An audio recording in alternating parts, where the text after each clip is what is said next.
the Xtrem Hunter from XP. Basically the latest generation of 2-box locator.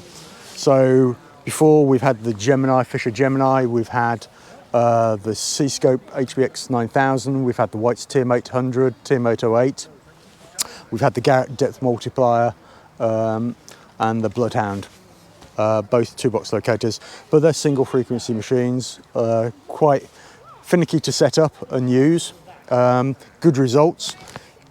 Similar detection depths to this, but this is a lot easier, but this also has simultaneous multi-frequency and discrimination on iron on shallow depths.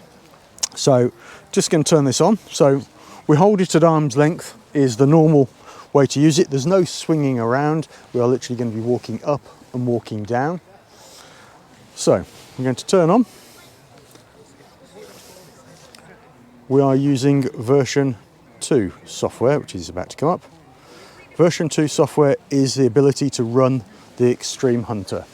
It's using the same software as version 1.1 for your normal detector. So if I was to take that off and put that onto my Dare setup, I would be running version 1.1 effectively. There's no difference between 1.1 and version 2 for your use. So Xtrem, we've turned on.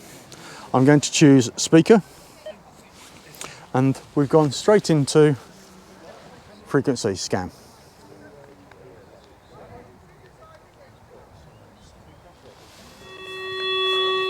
First thing I'm going to do, arm length and retune. And you can adjust the height of this. If I wanted to, I can have it close to me, further away from the ground, and lock that in.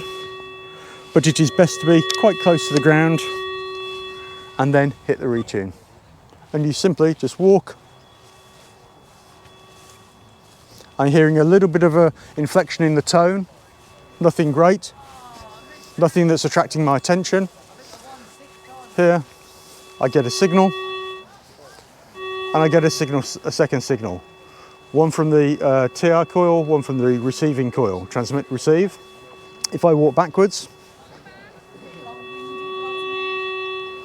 I get the signal from the back, generally over the item. You notice I'm not stopping because it's not like the old-fashioned machines, it's a motion machine.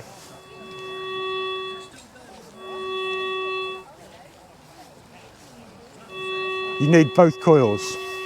1, 2, then walk back. A signal will be roughly between you and the back of the coil, as it is with all machines. If I come into the menu here for a moment, I'm just going to show, before I go to the menu, when I go over something, I get a rolling graph. As it peaks up, we're getting the signal. So do that again. Quickly, if I get that, you can see the two rolling through. If I now go into discrimination,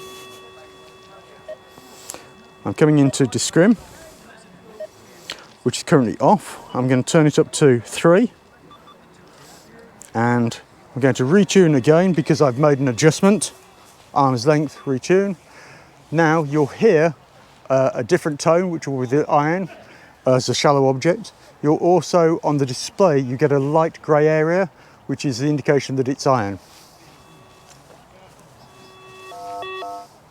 You've heard the difference there straight away. So if you'd like to come in and have a look at the display as I go over. So as I go over,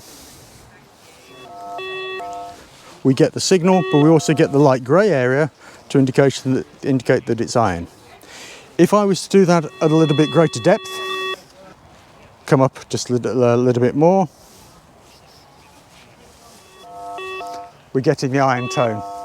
So there's a limitation on how high it can see iron, or how small that is in the ground.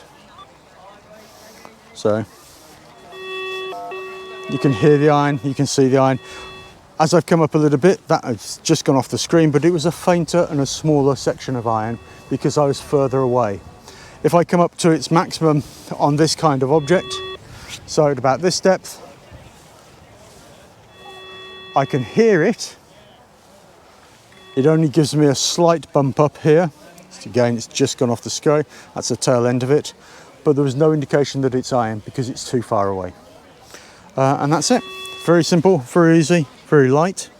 You can move the balance point around on the machine. So we can undo here. We can move this around to get the balance point right for you. We can also move it up and down, depending on how far you want it off the ground.